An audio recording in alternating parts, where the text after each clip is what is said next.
বলে বলে লেখো। মুখে বলো কি লিখছো ওটা? এটা কি লিখলে? মুখে বলো। কি বলেছি আমি? মুখে বলে বলে না লিখলে ভুলে যাবে। পটাশ, কি লিখছো? এটা কি? এটা কি জিজ্ঞেস করছি তো, এটা কি লিখছো? হ্যাঁ, জোরে বলো। ঠিক করে লেখোটা হয়নি। 6 মোছো, ইরেজ করো। ওই তো, ওই তো।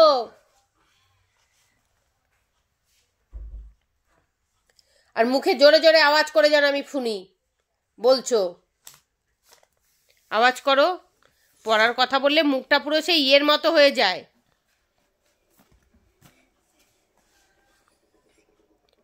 বলো, মুখে বলো। মুখে বলতে বলেছি কিন্তু জোরে। কি লিখলে ওটা? হ্যাঁ, তারপরে তারপরে কি হবে 6 এর পর? খাতাটা নিচে রাখো। খাতাটা কইটা লাঠিটা এবার। খাতাটা নিচে রাখো। হ্যাঁ, আমি যেন দেখতে পাই। 6, তারপর লেখো 6। টেবিলটা উঁচু করে লেখা যায় না। আচ্ছা, এটা লিখে নাও, তারপর আমি দিচ্ছি টেবিল। 6 এর পর কত কি হচ্ছে এটা? 7। হ্যাঁ, নিচে তো কেন আবার আমাকে বলছে? আমি তো জানি, ওই জন্য তখন বলো কেন? জানি যখন বলবো না তাহলে দেখি, তারপর তুমি বলো, তাহলে আমি আর বলবো না। তারপরে মুখের আওয়াজ করে পড়তে বলেছি। এরপরে কি এটা? মুখে বলো। নিজে যখন জানো তো বলছো কেন? আমি জিজ্ঞেস করেছি এটা কি লিখছো তুমি? কি লিখছো এটা? হ্যাঁ, পটাশ জিজ্ঞেস করেছি আমি কি লিখছো। 9 এর আগেরটা কি লিখলে? 9 এর আগেরটা কি লিখেছো? 9, 8 না, আগে কোনটা?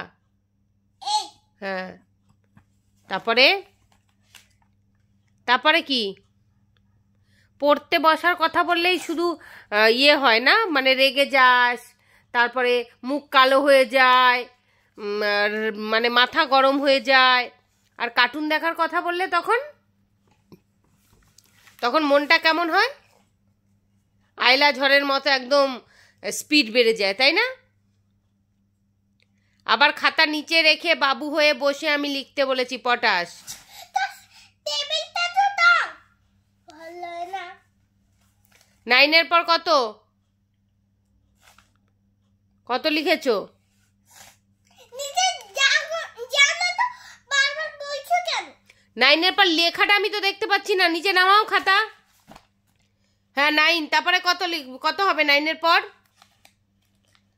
কতবার বলবো? নিজে যখন জানো তো 9 এর পর কত হবে পটাশ? আমি তোমাকে জিজ্ঞেস করেছি। লেখো তাহলে সেটা 10 লেখো।